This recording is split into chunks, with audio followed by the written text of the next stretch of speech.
राधे राधे सभी भाईजनों को, भक्तों को। आज जानना चाहेंगे कि देश में ये दंगा चल रहा है और ये भोले बाबा के पीछे और सत्संग में बहुत सारे लोग बाग, बहुत सारे भक्त मारे गए। इसके बारे में हम आज श्री आनंद शास्त्री जी महाराज से पूछेंगे और आइए आपको बताएंगे। तो महाराज जी राधे राधे। राधे राधे। आप हमें ये बताइए, ये जो हादसा चल रहा है इसके मामले में आपका क्या कहना है? देखिए, जो अभी सत्संग के दौरान अभी हाथरस जिला में जो हाथरस की बता रहे थे, बताइए। जिसमें 121 मौतों के लगभग अभी हो चुकी हैं। तो सबसे पहले मैं जिनकी मौत हो चुकी है उनकी आत्मा शांति के लिए मैं परमात्मा से निवेदन करूंगा जी महाराज कि उनकी आत्मा को शांति मिले। सही है महाराज जी। और उनके परिवारजनों को परमात्मा शोक संवेदना शील करने की शक्ति दे। मैं यही राधे रानी और ठाकुर जी से निवेदन करूंगा। लेकिन जो कुछ हुआ है ये बहुत ही गलत हुआ है। 121 परिवार हैं, 121 परिवार आज अनाथ बन गए हैं, जिसमें कुछ बच्चे हैं और स्त्रियां बताई जा रही हैं। जी महाराज। कितने लोग अनाथ हुए हैं, कितने लोगों के घर उजड़े हुए हैं। बिल्कुल महाराज सही। तो मैं तो यही एक संदेश देना चाहूंगा कि सत्संग करना गलत बात नहीं है, सही बात है, लेकिन अंधे बनना गलत बात है। अंधा मत बनो। बिल्कुल सही बात है महाराज जी। और जो अपने आप को ईश्वर समझता है, जो नारायण साकार विश्वरी, मैं उससे तू करके बात करता हूँ और उसको चैलेंज देता हूँ मैं साकार विश्वरी को कि उसकी माँ ने दूध पिलाया है तो मेरे सामने शास्त्रार्थ करने के लिए आए वो। मैं उससे शास्त्रार्थ करने के लिए तैयार हूँ। वो उसके जितने भी उसके टोटका मंत्र हैं वो मुझ पर करके दिखा दे। उसको चैलेंज दे रहा हूँ, मैं खुल के चैलेंज दे रहा हूँ। मीडिया के सामने आ जाए वो, जैसे चाहे तैसे, और कुश्ती लड़ना चाहे तो कुश्ती के लिए तैयार हूँ मैं उससे। क्या बात है महाराज जी, बहुत कौन कि इसकी जिम्मेदार जनता नहीं है, इसकी जिम्मेदार केवल नारायण साकर सूरज पाल है। और मान्यवर में योगी और मोदी दोनों से निवेदन करूंगा, राज्य सरकार केंद्र सरकार से, कि जनता को बेवकूफ बनाने का काम किया है। खुद को अपना भगवान होने का प्रचार करता है और घरों में इनकी तस्वीर लगा करके लोग भोग लगाते हैं। अपने माँ बाप की पूजा नहीं करते, पत्नियां अपने पति की पूजा नहीं करती हैं, इनके सत्संग में जाती हैं छोड़ करके। इन्होंने ऐसे कान भर दिए हैं पब्लिक के बीच में, ऐसा अंधविश्वास फैला दिया है कि लोग किसी की बात सुनने के लिए नहीं है। पत्नी अपने पति की बात को मानने के लिए तैयार नहीं है। बिल्कुल महाराज। पति अपने माँ बाप की बात मानने के लिए तैयार नहीं है। बच्चे अपने माँ बाप की बात मानने के लिए तैयार नहीं है। सत्संग कर रहे हैं। दूसरी बात मैं ये कहना चाहूँगा कि जिस स्थल पर सत्संग हुआ तो क्या परमिशन है? सोशल मीडिया के द्वारा एक खबर आ रही है कि जहाँ सत्संग हुआ केवल वहाँ 80,000 लोगों की परमिशन थी। क्या बात महाराज जी। और सोशल मीडिया के अनुसार बताया जा रहा है कि वहाँ 2.5 लाख लोगों की भीड़ थी। तो सबसे पहले मुकदमा लिखा जाना चाहिए आयोजनकर्ताओं पर, जिन्होंने आयोजन कराया है। जब तुम्हारे पास व्यवस्था नहीं थी 2.5 लाख लोग या 4 लाख लोगों को रखने की, 80,000 लोगों की परमिशन ली, तो 80,000 लोगों की व्यवस्था आपने की होगी। 2.5 लाख लोग आए, सरकार पर अखिलेश जी आरोप लगा रहे हैं। अखिलेश जी से कह रहा हूं कि आपके सरकार में लाखों कितने बार कांड हुए जहां लोग मरे।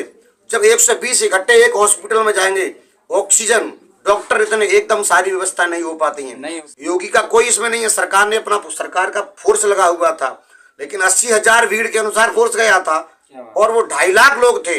इसकी व्यवस्था कौन करता? आयोजनकर्ताओं की गलती।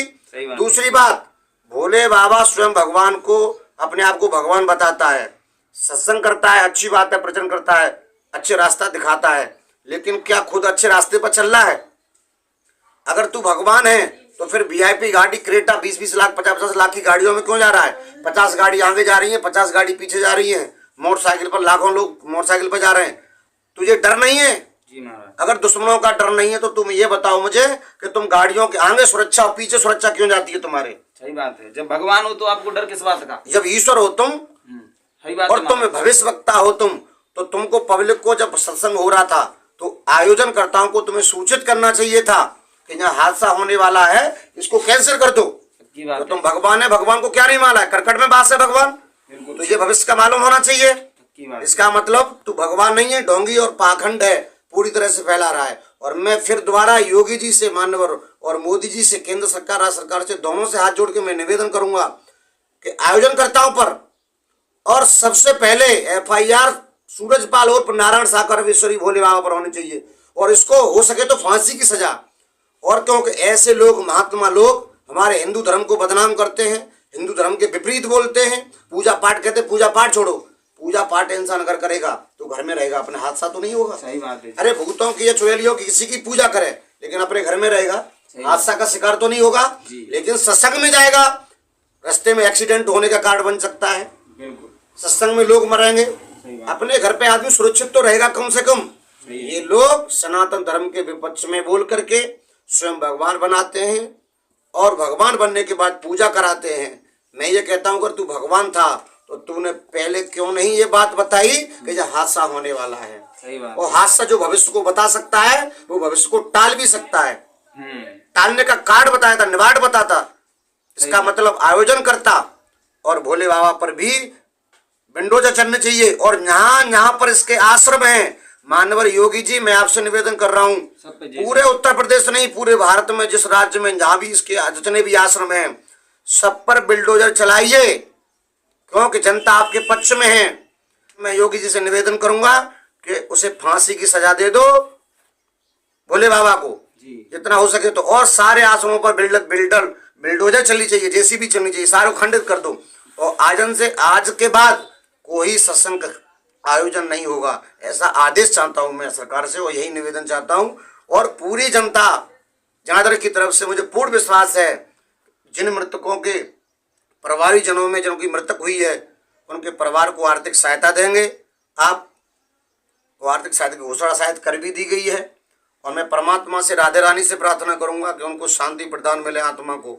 लेकिन मैं जनता के लिए भी एक संदेश देना चाहता हूं, में बैठ के कीजिए, रोड पर जाओगे, रोड पर जाने के बाद कोई भरोसा नहीं है हम जिंदा लौट के आएंगे या नहीं आएंगे। सत्संग में भीड़ होती है, भीड़ में मर जाओगे, और सत्संग करने के बाद आपके अंदर कोई सुधार भी नहीं है, क्योंकि जो सत्संग तुम्हें सिखा रहा है उसी के अंदर सुधार नहीं। तुम जा रहे हो पैदल, तुम दोपहरी में खड़े हो, कितनी टीकाटीक दोपहरी पड़ रही है, आप उसमें टोपी लगा करके पानी पिलाने के लिए खड़े हो, वो AC में बैठा है, AC में जा रहा है। अरे जब भक्त कष्ट में होते हैं, मेरा कन्हैया 11 साल तक चप्पल जूता नहीं पहने थे, मेरा कन्हैया ने, क्योंकि जब बाल लीलाएं की थी मेरे कृष्ण जी ने, तो उनके मित्र थे गरीब, जी बिल्कुल महाराज, उनके मित्रों पर चप्पल जूता नहीं थे, तो मेरे कन्हैया ने भी 11 बरस तक दोस्तों के साथ रहा, मित्रों के साथ, जब तक मथुरा में नहीं गए तब तक उन्होंने भी जमींदार होते हुए भी अपने पैरों में चप्पल जूता नहीं पहना था। जी महाराज, अगर तू भगवान है और तेरे भक्त दुखी हैं, धूप में खड़े हैं, तो तुझे भी धूप में खड़ा होना चाहिए। तू AC में क्यों चलता है? तो मैं फिर दोबारा मैं सरकार से निवेदन कर रहा हूं कि इसको फांसी की सजा मिलनी चाहिए। और सारे आश्रमों पर, भारत में जहां भी आश्रम है या भारत से बाहर है, वहां पर इसकी बिल्डोजर चलनी चाहिए बाबा। और बाबा की बिल्डोजर चलेगी, ये जनता गुहार लगा रही है। इसी के साथ सभी भक्तों को राधे राधे, जय श्री कृष्ण।